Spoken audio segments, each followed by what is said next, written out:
안녕하세요. 이제 제 나이 30대 초반이 되었는데요. 결혼 전 남자친구를 만날 때부터 지금 제 옆에 있는 남자친구의 아빠, 그러니까 시아버지와의 관계에 대한 인생 스토리를 들려드리고자 이렇게 사연을 보내게 되었습니다. 저는 그 당시 20대 후반으로 어느 중견 회사에 취직을 해서 열심히 일을 하고 있었는데 그 회사에 자주 오던 영업사원을 만나게 되었어요. 발주 담당이 저였기 때문에 그 영업사원과 자주 보게 되다 보니 자연스럽게 가까워지기 시작했습니다. 그 영업사원은 저에게 관심 있어 하는 행동과 표현들을 많이 했었고 사귀자는 고백으로 인해 연인 사이가 되었습니다.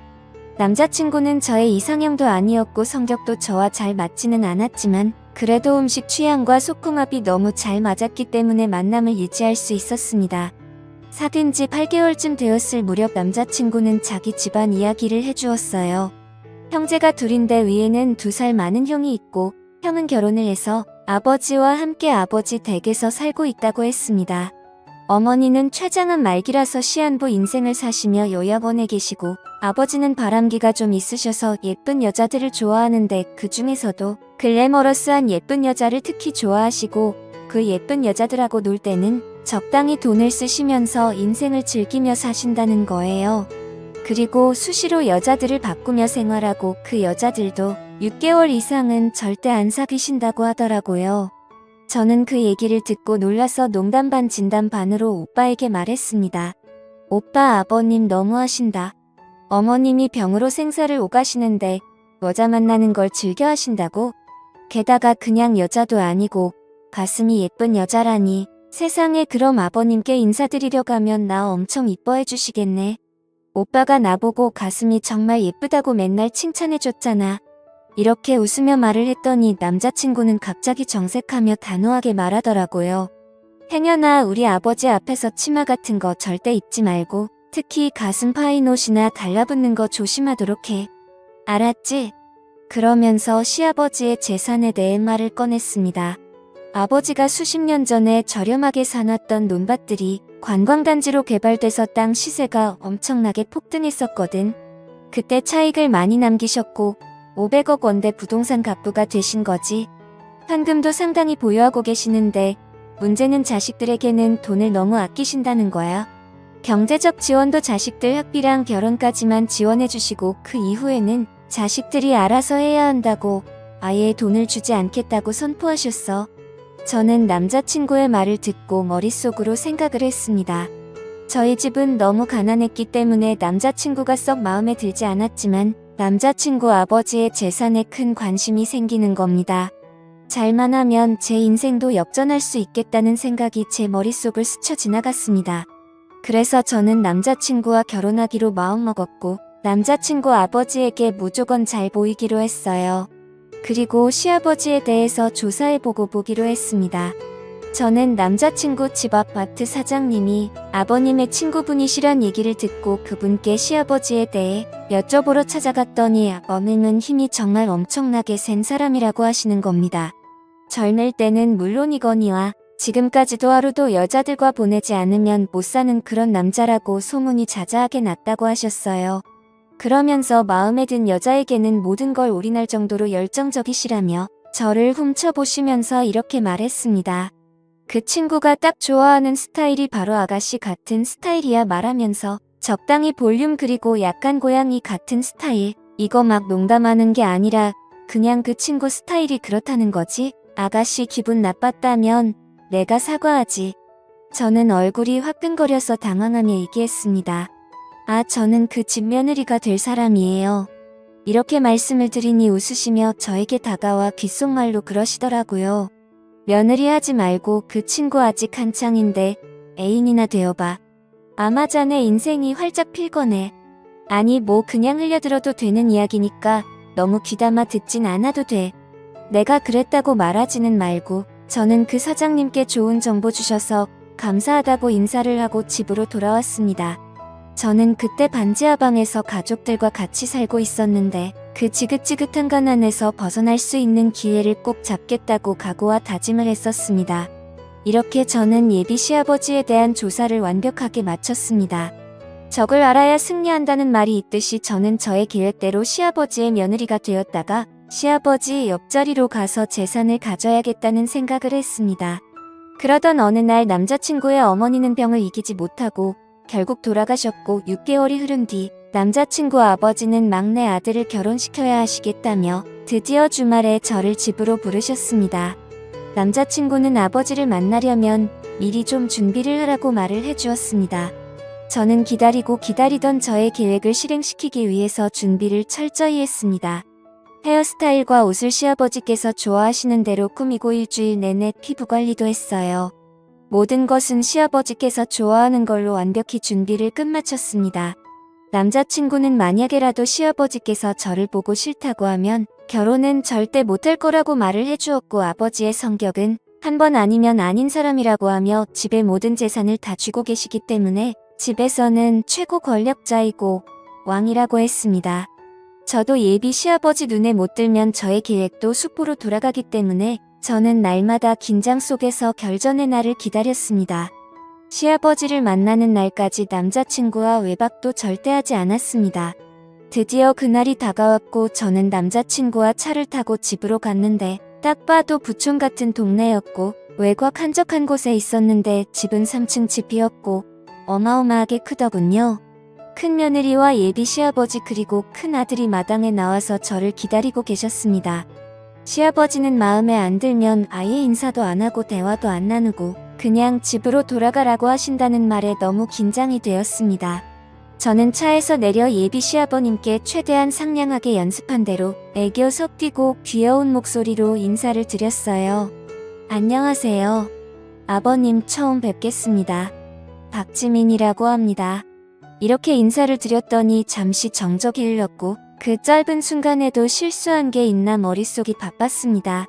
너무 목소리 크고 높았나 괜히 코맹맹이 소리로 말했나 그냥 여성스럽게 말할 걸 마음에 안 드셔서 그냥 들어가 버리시면 어쩌지 바로 그때 시아버지는 뜻밖에도 두 손으로 제 손을 덥석 잡으시면서 환하게 미소를 지으며 말씀하셨습니다. 어서 와요. 오느라 고생이 많았어요. 우리 막내 아들한테 말은 많이 들었어요. 이어서 정말 제가 봤던 아가씨들 중에 최고로 예쁘네요. 자, 어서 들어가요. 저는 안도의 한숨을 내쉬며 대답했습니다. 네, 아버님 감사합니다. 그럼 실례하겠습니다. 예비 시아버지는 제 어깨에 손을 올리시고 집으로 안내해 주셨어요. 시아버지는 제가 너무 마음에 든다며 싱글벙글 하셨고 시선은 제 얼굴부터 시작해서 이곳저곳을 계속 흘러보시는 것 같았죠. 저는 그 기회를 놓치지 않고 다들 다른 곳으로 보고 있는 사이 정신이 나갔던지 대담하게 나지막한 목소리로 아버님 귀에 대고 애교 섞이게 말했습니다. 마음 놓고 봐주세요. 저 아버님 좋아하시는 스타일로 입고 와봤는데 마음에 드세요? 그리고 큰 목소리로 아버님 외모를 칭찬해드렸습니다. 근데 아버님 정말 50대 맞으세요? 거짓말. 40대 초반으로 밖에 안 보이시는데요. 헬스를 하신다고 들었는데 운동으로 만들어진 몸이라서 그런지 어머, 이 근육민재 오빠보다 더 몸이 탄탄하고 좋으세요. 아버님 대박. 아버님은 굉장히 기분 좋아하시며 제 손을 덥석 잡으시곤 식탁으로 이끄시더라고요. 빨리 식사들 하러 가지. 저희는 식사를 맛있게 먹고 아버님께서 기분 좋은 날이니 술을 가볍게 한 잔씩 하자고 하시더니 이렇게 말씀하셨어요. 난 오늘 인사 온 지민이가 정말 마음에 드는구나. 하루빨리 결혼 준비하도록 해. 저는 갑작스런 허락 말씀에 뜰 듯이 기뻤지만 최대한 차분하게 말씀드렸어요. 저는 아버님께서 허락 안 해주시면 어쩌나 하고 인사 오기까지 정말 마음 졸였는데 이렇게 결혼하라 해주셔서 감사드려요. 아버님 민재씨도 민재씨지만 아버님을 만난 게 정말 큰 축복인 것 같아요. 제가 정말 잘할게요. 아버님은 저에게 술을 따라주셨고 저는 아버님께서 따라주시는 술에 살짝 취해가고 있었어요.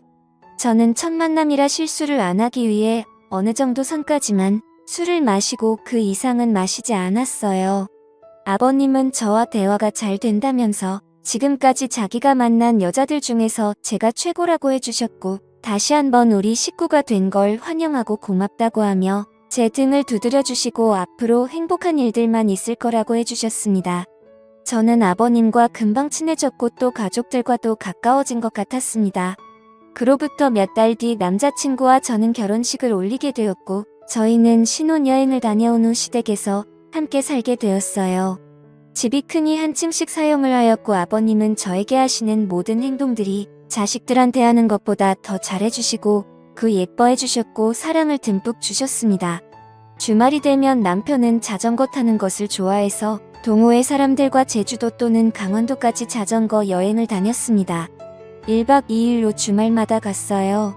그래서 혼자 있는 시간이 많다 보니 남편이 없을 때는 아버님의 권유로 같이 쇼핑도 하고 맛있는 음식도 먹고 등산도 하고 가끔 골프도 치곤 했어요. 아버님과 저희 사이는 더욱 가까워져 갔고와도 붙어 다니니 남들이 시아버지와 며느리가 아니라 아버님의 두 번째 마누라라고 하시더라고요. 아버님이 아는 분은 저에게 사모님이라고 농담식으로 부르곤 했어요. 그런데 이상하게 아버님은 그 사람들에게 농담 그만하라는 말씀을 전혀 하지 않으셨어요. 그러던 어느 날 저는 아버님과 술을 한잔하면서 아버님에게 부탁이 있다고 말씀을 드리니 아버님은 제 부탁이면 다 들어주겠다고 말해보라고 하셨습니다. 저 아버님 사실 요즘 너무 행복한데 마음 한구석은 항상 친정 식구들 걱정이 되거든요. 저만 이렇게 좋은 집에서 아버님 덕에 호강하면서 사는데 저의 친정 식구들은 반지하 방에서 고생하고 있으니 마음이 불편해서요. 염치 없지만 아버님께서 조금만 도와주시면 안 될까요? 이런 말씀드려서 죄송해요, 아버님. 이렇게 애교 섞인 목소리로 부탁을 드렸더니 아버님은 기다렸다는 듯이 말씀하시더라고요. 그래, 우리 며느리 걱정이 많았지. 안 그래도 다 끝내놓고 깜짝 선물로 너한테 말해주려고 했었다. 착한 우리 며느리가 친정 걱정을 왜 안 하겠나 싶어서 내가 준비 다 해뒀지. 이미 40평대 아파트로 준비를 다 해놨고 지금 살림살이 넣고 있으니 다음 주에 사돈어른과 동생들이 이사만 하시면 되겠구나. 명의도 우리 며느리 앞으로 해놨으니까 네가 알아서 하도록 해. 어머, 아버님 정말요? 너무 감사해요. 이거 꿈 아니죠?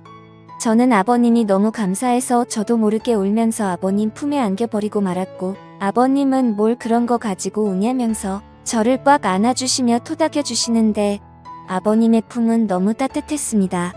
저는 이때다 싶어 아버님께 애교 섞인 말로 얘기했습니다. 아버님 이제 다른 여자들 안 만나시면 안 돼요. 그 대신 제가 아버님께서 원하시는 대로 다 해드릴게요. 아버님은 저만 보셨으면 좋겠거든요. 아버님은 웃으시면서 제 머리를 쓰다듬으시며 말씀하셨어요. 다른 여자들 만나서 즐기는 재미로 사는데 우리 예쁜 며느리가 그 빈자리 채워준다는데 한번 생각해봐야지. 그리고 아버님은 그 이상의 선을 넘지 않고 금단의 선을 잘 지키셨습니다. 아주 멋진 아버님이셨어요. 다음날 부모님께 이사갈 준비하면 안 된다고 자초지장을 말했더니 울먹이시며 고맙다고 하셨습니다. 그때 전화기가 울리는데 강원도로 자전거 여행을 갔던 남편의 동호회 회장님의 번호였고 바로 전화를 받으니 남편이 자전거를 타다가 뒤에서 오는 1톤 트럭과 부딪혀 지금 병원에서 사경을 헤매고 있다는 것이었습니다. 저는 충격 속에 울며 아버님께 전화를 드렸고 함께 차를 타고 강원도로 급히 올라가 병원에 도착하니 이미 남편은 하늘나라로 떠나버리고 말았더라고요. 결혼한 지 얼마 안 된 신혼인데 너무나 슬펐습니다. 아버님과 저는 죽은 남편을 붙잡고 대성통곡을 하였고 서울로 돌아와 남편의 장례를 치렀습니다. 저는 30대 초반의 젊은 나이에 혼자가 되어버리고 말았습니다. 막상 남편이 너무 일찍 저 세상으로 가버려서인지 저는 이제 어떻게 살아야 할지 막막하더라고요. 그 순간에도 제가 세웠던 계획에 차질이 생기지 않을까 하는 못된 걱정도 들었어요. 아버님께서 갑자기 제가 마음에 안 든다며 집에서 나가라고 하실지도 모르고 빈털터리로 쫓겨날 것 같았습니다. 남편은 가진 돈도 별로 없었기 때문에 당장은 아버님 댁에서 살 수밖에 없었거든요. 그때 아버님은 저를 부르시더니 이렇게 말씀하셨어요. 내 남편은 널 놔두고 하늘로 갔지만 이제부터 내가 너의 남편 역할을 할 테니 이 집을 절대 나가지 말고 여기서 나랑 같이 살도록 하자. 저는 제가 하고 싶었던 말을 아버님께서 말씀해 주셔서 안도하며 그 말씀을 듣자마자 아버님 품에 안기면서 얘기했습니다. 어머 아버님, 너무 감사해요. 제가 잘할게요. 아버님 지금 살고 있는 집은 큰아들에게 주고 다른 집이 하나 있으니 그곳에 가서 같이 살자고 했습니다. 그렇게 남편이 죽고 1년이 지난 후에 아버님과 함께 새로운 집으로 이사를 가게 되었죠. 그 집은 지금 살고 있는 집보다 비교가 안 될 정도로 더 크고 웅장한 집이었습니다. 아버님은 이미 저하고 살 수 있도록 저에게 맞게 인테리어와 가구를 해놓으셨더라고요. 저에게 선물로 주는 거라고 하셨고 이 집에서 같이 잘 살아보자고 하셨습니다. 아버님은 남편이 죽고 2년 동안 서로 조심하였고 그냥 며느리와 시아버지 그 이상의 선은 절대 넘지를 않았습니다. 그게 하늘로 간 남편에 대한 마지막 예의라고 생각했기 때문입니다. 1년이 조금 지난 어느 날 아버님 술을 한잔하며 앞으로의 계획에 대해 이야기를 하게 되었는데 이런저런 이야기를 하며 술을 한 잔 두 잔 마시다 보니 살짝 취기가 올라왔습니다. 그렇게 저와 아버님은 시아버지와 며느리의 사이를 넘어서 남자와 여자의 그런 사이가 되어버리고 말았습니다. 아버님은 갑자기 저를 쳐다보더니 잠시 정적이 흐르습니다. 그 침묵 속에서 제가 먼저 속마음을 말씀드렸어요. 아버님을 앞으로 한 남자로 아버님만 바라보고 사랑할 거예요. 이제부터 시아버지 말고 제 남자가 되어주세요. 그래 주실 거죠?